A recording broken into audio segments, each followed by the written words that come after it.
ეს იყო ბოროტი ადამიანების გაკეთებული სხვის უბედურებაზე საკუთარი ბედნიერების შენებისათვის. ეს იყო ველური და აი ამ შოვინისტური კაპიტალიზმი და იმას რომ დაუძმაგაცდები ახლა შენ საით მიდიხარ ხომ უნდა დათვა კითხვები. პასუხი ხომ უნდა გაცი. ამიტომ ევადრები უკან შენ რომ გული წმინდა დაბადებს, სული წვრილი განმიახლე და ნათელი გონება მომაქვს ქრისტე ნათელო ჭეშმარიტო რომელი განანათლდა წმინდას ხო ყოველსა კაცსა მომავალსა სოფლად. იძახი ამას და სინამდვილეში რას ამბობ ხომ უნდა იცოდე. ის ნათელი ჯერ შენში უნდა შემოვიდეს, რო შემოვიდეს, როგორ უნდა შემოვიდეს, სიმდაბლით უნდა შემოვიდეს.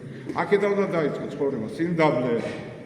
მერე მორჩილება, მერე მოთმინება, მერე სიყვარული, მერე 1000 მადლი სულიწმინდის ნიჭებისა მოგეცემა და იქნება უბრალოდ ადამიანი ჩვეულებრივი მორწმუნე, მართლმადიდებელი. მეტი კი არაფერი არ იქნება, თუ არა. თუ არ იყოს, თუ ვინმეს ისეთ დაუახლოვდი პატარა შეიძლება და ცოტა მაღლა ახვედით. ხო? წარმოდგენით, ოღონდ. მაგრამ მაღლა კი მითქი ვერ ახვალ. წარმოდგენით ახვალ მაღლა და შემოსავლით წყაროთ აქცევ ამას. ბევრი აგანა ეს და ისმინებს, ეს მარტო პირის დაღება რო აგანა და გაზიარებენ. ეს ჩვენი არ ჩვენი წყალობა ეს არ ჩვენი მადლია და არც უფლის წყალობა არ არის. ჩვენ ვიყავით ათეიზმში და ჩვენი ხელი დავანგრიეთ ყველაფერი და ამან ჩვენ გვაიძულა რომ ადამიანებისათვის მობიარები ყოფილიყავით რომ ტაძრამდე მოახტია. ხო და თორემ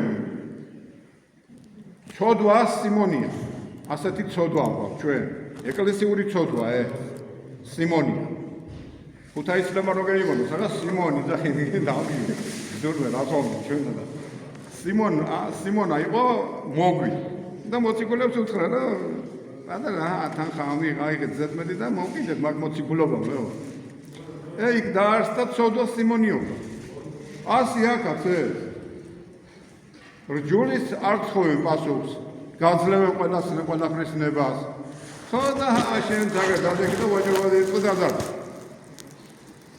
ხო და ბევრი რამე ასეთი გადახედეთ თქვენ თავ თქვენ. თორე ვერცხლის მოყარეობა ვერ გვიშველი ჩვენ.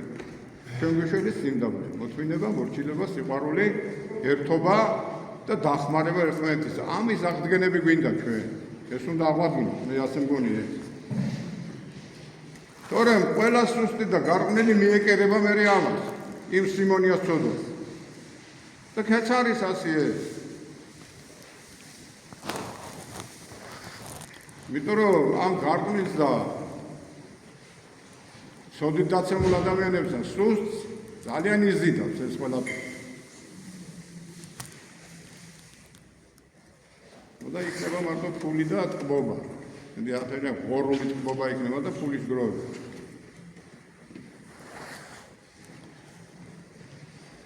აი საკუთარი თავი უნდა შევიცნოთ და ეს ძალიან ის არ არის. რა ქვია, ძნელი. ყოველ კვირას ან ყოველ დღე დააკვირდი შენ თავს დიდი საღამოსლოცვებით. შენი სული არის შემოსვლილი? შეწუხებული გაგული თქვა. შეწუხება გულის ამის სიხარული არ ქონდეს, ეს არაფერ შეიძლება. უნდა ქონდეს ადამიანური სიყვარული ზომიერი. ყვებაც უნდა ქონდეს ზომიერი. თორე მოგიწევთ თქვენ ჩემსავით წონაში დაგლება მერე. სიმდაბლით უნდა განიხილო შენი ცხოვრება.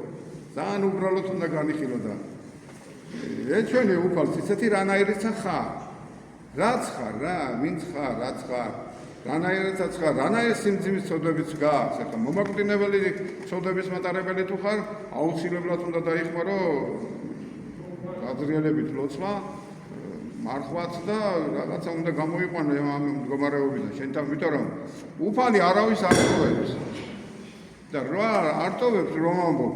აი თქვენ სახარებაში ნახავთ იქ რომ აი მეძავი ადამიანი მიიყვანეს უფალთან და უთხრეს სასაქონლე ეს მოსეს ჯულის კანონით ქვებით მომზადებული ხალხი იყო და უნდა დააწყოთ იმისთვის და უფალმა უთხრა შენ რას ეზამო უთხრეს და რას ვიზამო და ვინც არის უცოდველი პირველი ქვა იმან დაარწყასო. ყველა დატოვა. უფალმა კითხა მე როგორ კი არ გაუშვა ის და უთხრა რა ხდა რა მოხდა და მაპატიესო. მაშინ მეც მიპატიებიაო, ოღონდ წადი და აღარ ქმნაო. აი დავარდნილი კაცი რო იყო, ცოდვებით დამძიმებული და ცოტა ვიღებდა და კაციც არ იყო იმის დამხმარე. ისე იყო მადლ დაკარგული ყოველ. რა უთხრა იმას? ახსდე, აღიღე ცხედარი შენი და ხვიდოდე. ოღონ იცოდი, აღარ ცოდე, თორა უარესი შეგეღრება. უძღებშვილს რა უთხრა? რომ კი არ გააგვდო ის თავისი ცოდვების გამო და თავისი ქონების დაბნევის გამო. ჩვენ ვართ ამ დღეში, ეს ერი დღეს, დღევანდელი ერი, ჩვენ ვართ უძღებიშვილის მდგომარეობაში. მე თქვენ გითხარით, დაავშალეთ ქარხნები, ფაბრიკები, სოფლის მეურნეობები, ყველა წესი და რიგი მოვშა, საკუთარი ჯიშები გადავაშენეთ რაღაცეებისა. სოფლები მივატოვეთ, ყველაფერი და ისეთ მდგომარეობაში ვართ, არც ბალახები ვიცით, აღარ თესლის სახელები ვიცით, გონადა სულ დავიბენით. აი უძღებიშვილის მდგომარეობაში ვარ და მოგვიტანეს იქიდან ჰუმანიტარული საჭმელები და ის გვაჭამეს და სულ ყველა დაავადყოფები ვართ, დღეს გონია. აი უძღებიშვილის მდგომარეობაში ვართ, მაგრამ ჩვენ თუ მოვალთ იმ უძღებიშვილივით გონზე და ვიტყვით რომ ვცოდეთ სად ვიმართოთ წინაშე შენსა და წინაშე ერისა, მამულისა და ქვეყნისა და მოვბრუნდებით მამის წიაღში, მამა კი არ გვაგდებს გარეთ, არამედ უშველებელად დიდ წყალობას გვაძლევს. მეჭედს აცობს, თითზე მეფის ხარისხში აყავს. ხომგე 60-ს ახურავს, სამეფო დასაცმელს აცმევს. ცოცხალ ტარი იყო და გაცოცხლდა. და აღდგა. აი ამას ელოდება, უხალი ჩვენი მარხვით და ლოცვით. არა, რა უნდა ვიმარხო ახლა მე? ანდა რა უნდა შევინანო მე?